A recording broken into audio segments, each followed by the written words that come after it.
Laika! Are you stark raving mad? It was Laika. I am sure of it. That spirited little dog saved me. Laika saved you in her little space machine. I believe the correct term is capsule, General. Don't push your luck any further, Ivan Ivanovich. I fear it might snap. Oh, my apologies, General. In my excitement to explain what I discovered on the far side of the Metagalacticus Interiores, I got carried away. And it happened like this.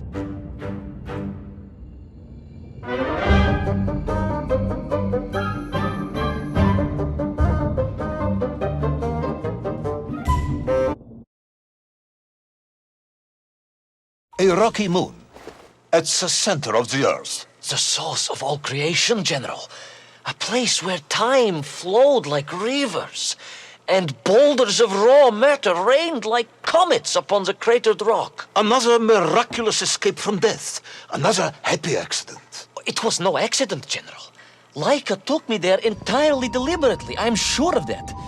She continues to be a heroine and a savior and protector of our great nation.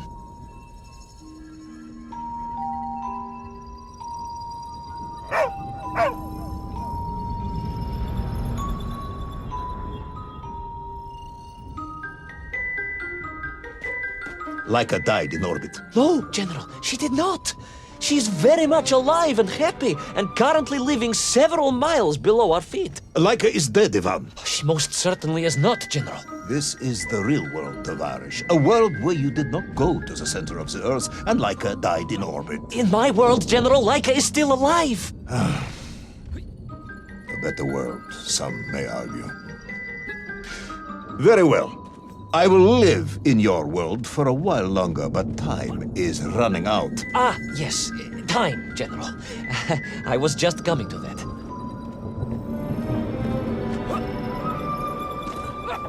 There in the distance it stood, enveloped in a mighty time storm. The world clock, General. The beating heart of all history. The axis mundi, the pillar of the world. Not enough to conquer Russia by drilling back to the surface with his magical mind-controlling atomic radio set then. No, General. You see, what if he could fuse Little Orpheus directly with the world clock? Then his message would radiate with every tick and every tock. He would not simply be the Tsar. He would be the Tsar of all time, the eternal tyrant. The literal incarnation of everything our glorious revolution stood to overthrow.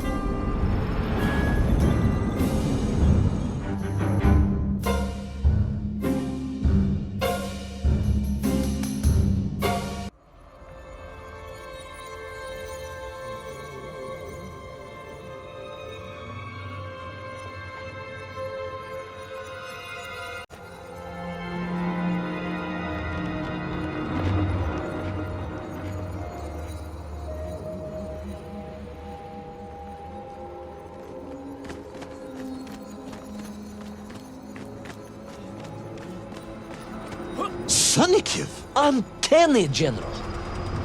But it was somehow different. I felt no cold. The waves were motionless.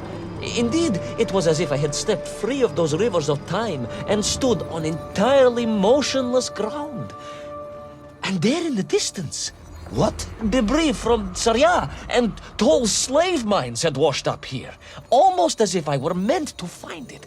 And there, amongst it, the winking of steel led me to a blasting cap, and a plan began to form.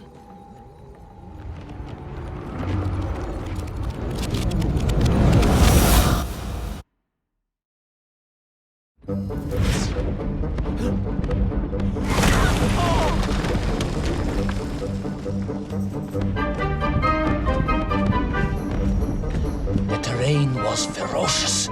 Explosive eruptions of fire and heat, thunderous emissions, and lethal... The terrain was ferocious.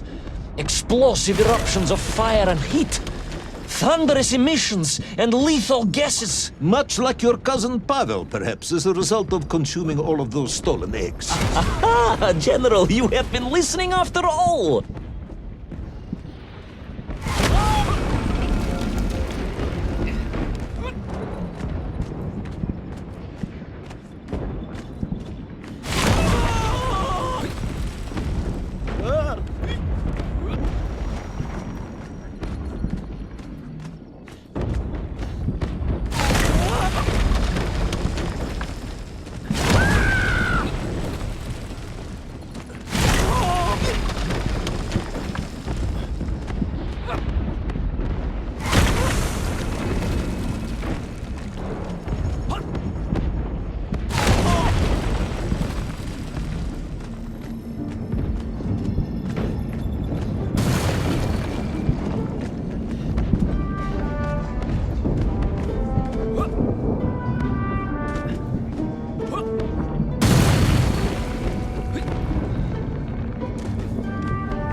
Agartha again? But why? You are stalling, comrade. The clock is ticking. Tick-tock, tick-tock! Of course! In a flash of inspiration, I understood.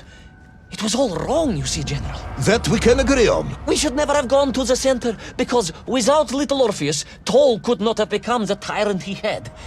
The rocket drill was his means to reach the world clock, but it was Little Orpheus that enabled him. And the time itself, the world clock itself, was determined to make matters right. With a little help from you, of course. Merely a simple pawn in a game played upon a cosmic scale, General. But a pawn who understood that he was being given a second chance to grab a chunk of the explosive resin that wondrous city was built upon.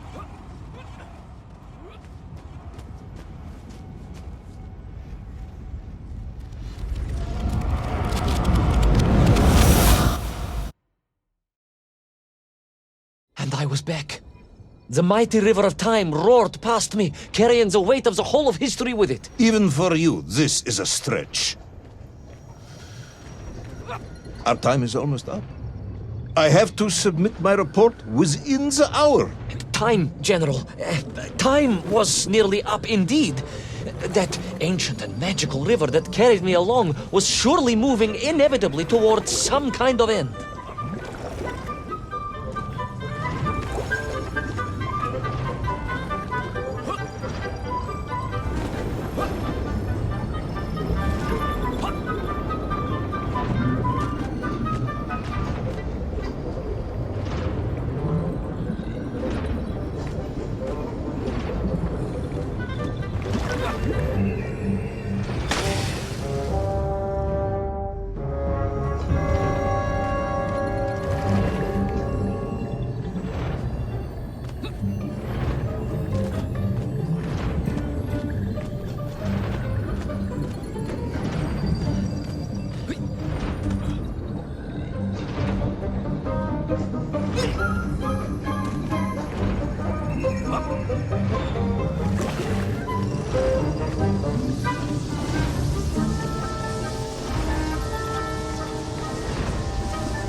Enough.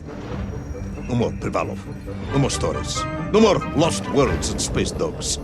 I'm full of it. It is nearly midnight, and you have not given me the adequate explanation for the whereabouts of Little Orpheus and the atomic bomb. But, General, I am about to tell you what happened when I finally caught up with the villain Toll. I do not care, Tavarish. I simply do not care. You have worn me down, and it is time to call a halt to this. I bear you no malice, comrade. In many ways, I admire you, but time is running out. Yes, General, yes. Time. Because it was time itself that suddenly appeared to be on my side.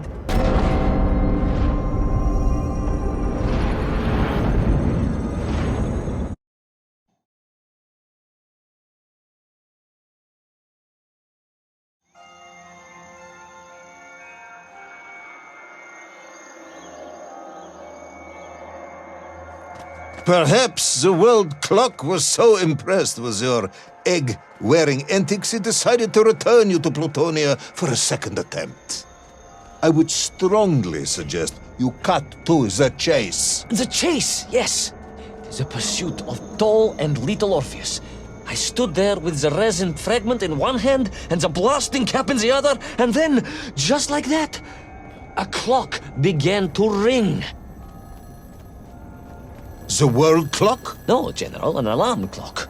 My Slava alarm clock, in fact, given to me by Auntie Marsha. The one who married the beef investigator. The very same. And the moment I saw that clock, I knew what I had to do.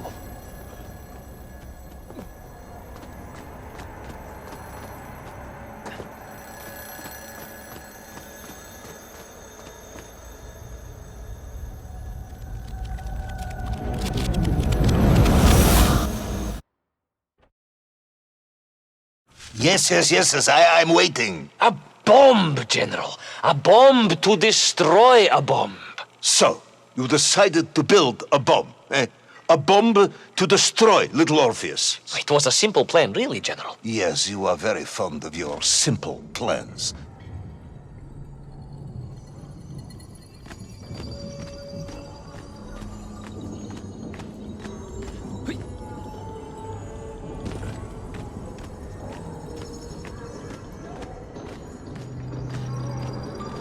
It was the last time I was to see those poor enslaved nymph on my journey. As they scurried in agitation around the base of the rocket drill, now a dreadful weapon of war in the hands of a madman, I was reminded of my mother. Your mother looked like a nymph? That is extremely disrespectful, comrade. No, I meant I was raised by my mother from an early age, of course. My childhood memories of my father were all too brief. You are rambling, Comrade Privalov. Time is running out. Dieni Rezinovi.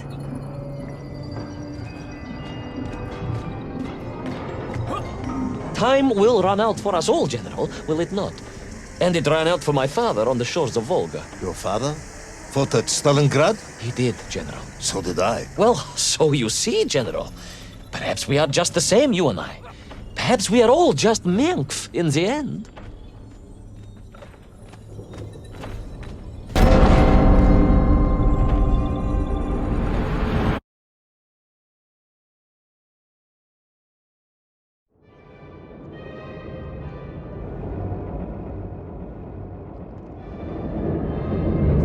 What possible use in the construction of a bomb could be found in the belly of a giant whale?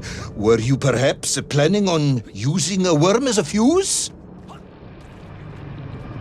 That would be ridiculous, General. I would hate to undermine your otherwise entirely plausible account. You forget, General. The belly of the beast was full of shipwrecks. And on one of them, I was bound to find what I was looking for. Fuse wire. Comrade, yes, you'd forgotten all about the fuse until I reminded you, hadn't you? General, your cynicism is unbecoming to a man of your rank and stature.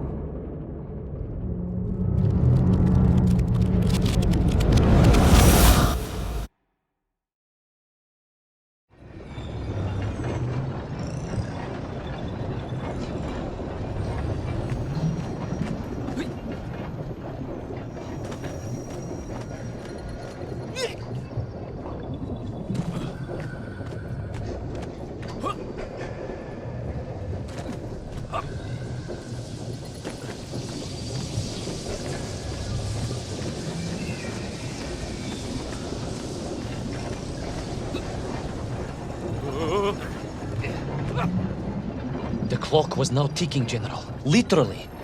I was surrounded by time, immersed in it, floating along a river of it on a raft made of history, seeking the next moment of opportunity to hurtle backwards amongst those lost worlds. I am a patient man, Tavarish. I lost 3 toes in the winter outside Sharkovskaya in 42. A drunken dentist removed 2 frostbitten toes and 1 perfectly healthy one. You may therefore consider me a man blessed with an uncommon level of endurance for discomfort. I hate visiting the dentist.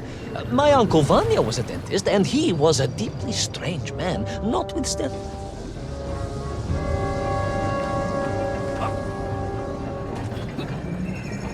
The clock was now ticking, General. Literally.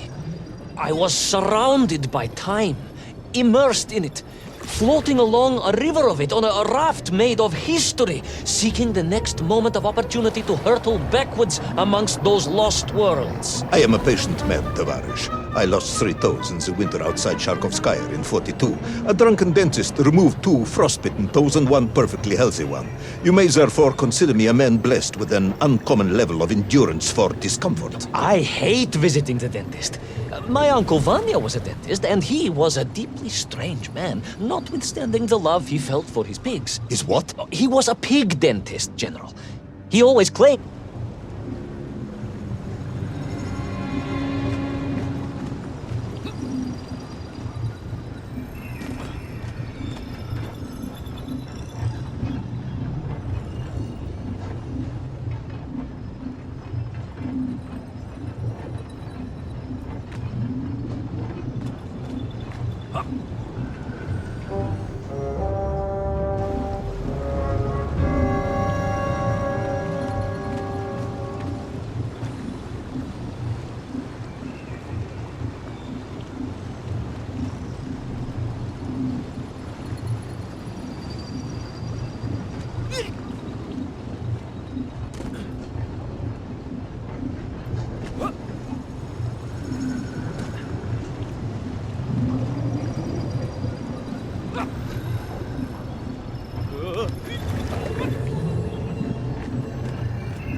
And so to the ocean floor, and that strange submerged city, and those poor lost vessels.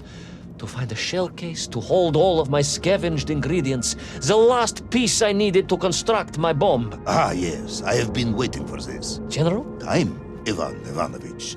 Whilst you have rambled on and on about it, I have simply bided mine. I am a patient man, as I have said. Yes, I don't feel I paid enough attention to the story about your toes. Do you have specially made shoes? Enough!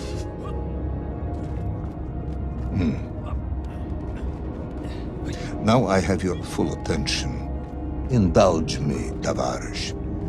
Explain to me how you made this bomb. General? Your bomb, comrade, that you so brilliantly constructed to destroy Little Orpheus. Tell me how you made it.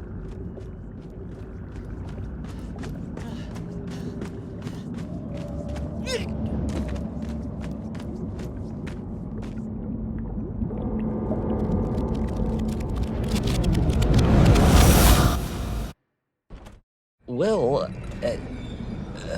In detail. The type of detail that should present no problem to a man who is actually capable of building a bomb, which I suspect would be an entirely different man to one who cheated on his entrance exams for the cosmonaut program.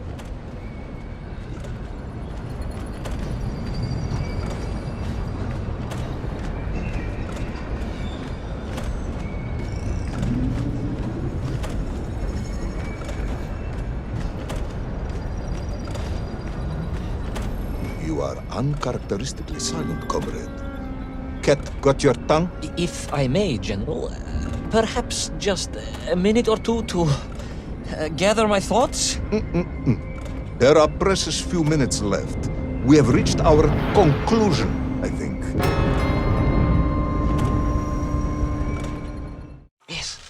Yes, we have, General. I gazed up at the world clock and knew I had arrived at my destination. Whatever lay inside would see my journey end one way or another. But I had no idea of the marvels that awaited me. And The bomb, Ivan Ivanovich! Tell me how you built the bomb! it was a wonderful sight. The world... It is 2 minutes to midnight, Ivan. It is time to end the story.